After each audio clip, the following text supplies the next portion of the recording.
I knew I needed resources if I was going to track down Roscoe Bob Bryant, and hunting Plummer looked like a good way to get rich quick. As the local vigilantes exposed him as the leader of the bandits, and put a generous price on his head. As my late father pointed out to me more than once, God made men, and Samuel Colt made them equal. I knew that dynamite wasn't mine, so I decided the polite thing would be to return it. It was the biggest gold rush since Sutter's Mill in '48. Unfortunately, prospectors weren't the only ones drawn to those riches. There were thieves and killers, robbing travelers and hijacking gold shipments. Like those that ran with Plummer. Some were just regular folks I knew from town, drawn by greed and easy pickings.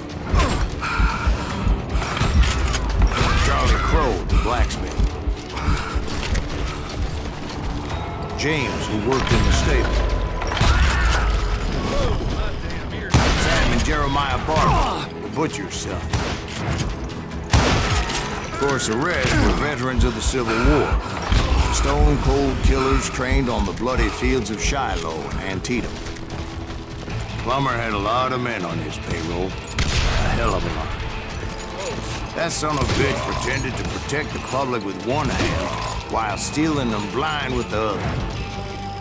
I thought I was some kind of hero.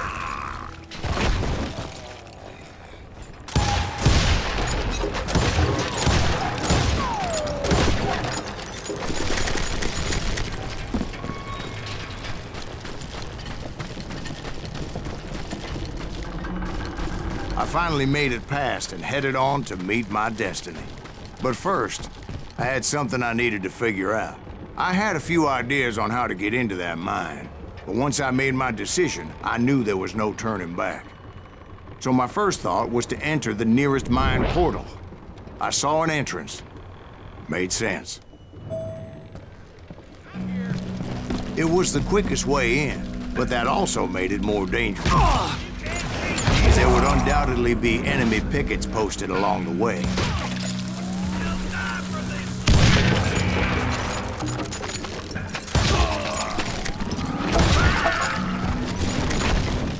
Besides, once you enter a mine like that, it's easy to get all turned around. And that confusing maze of corridors wouldn't even be the worst of it. Some of those shafts could be as deep as hell. A single stumble or misstep can easily end in a deadly plunge to oblivion.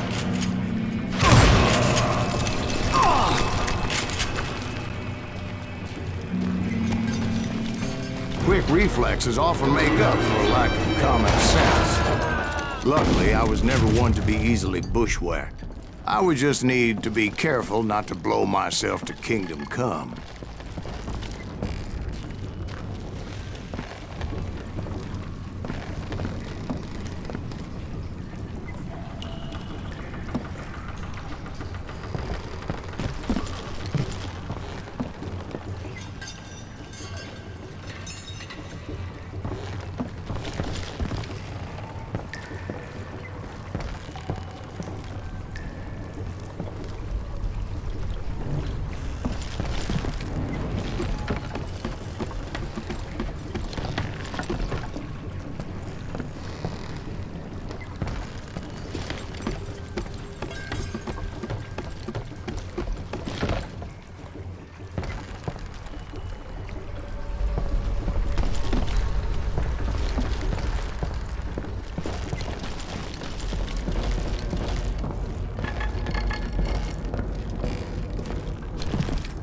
With all that gunpowder and dynamite everywhere, a body has to know what he's shooting at. One wrong bullet could have turned that mine into a dad-blasted tube.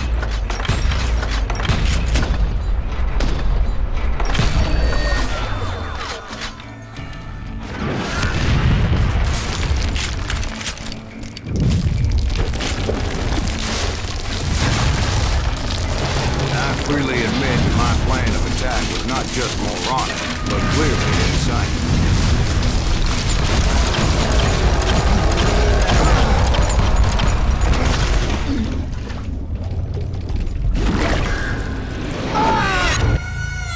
It's a good thing that I abandoned that ridiculous plan before I even tried it. Instead, I spotted a ladder, a way into the mine from the opposite side.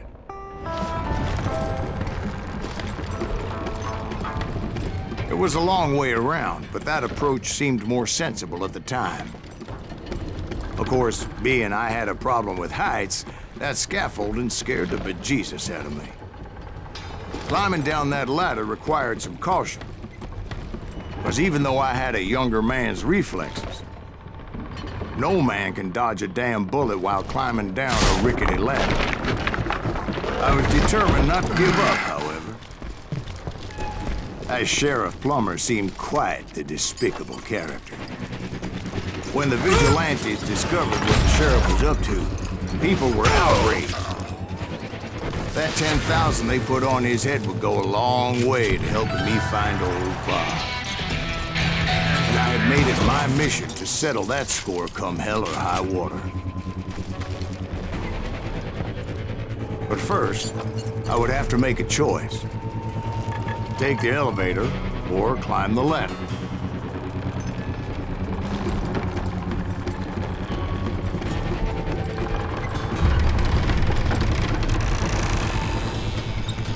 I wanted to use the element of surprise.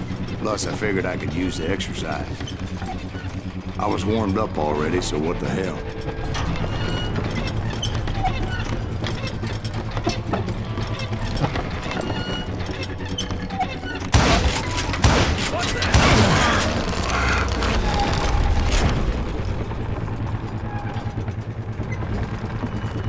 Plummer was a mad dog killer. And the people of Nevada City deserved better. Nevada City? Well, I thought Plummer met his maker in Bannock, Montana.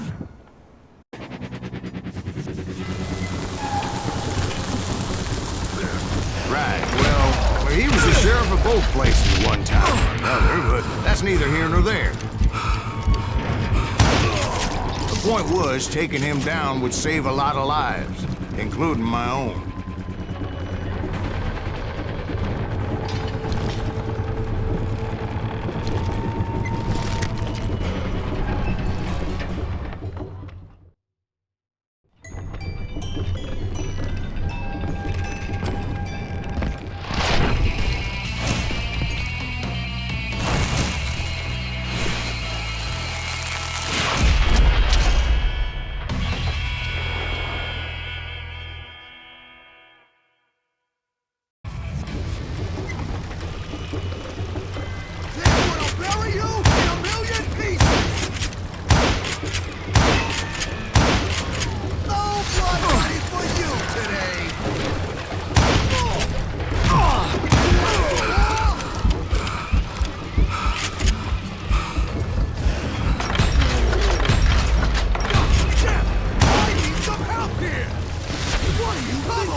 So that's how Henry Plummer died.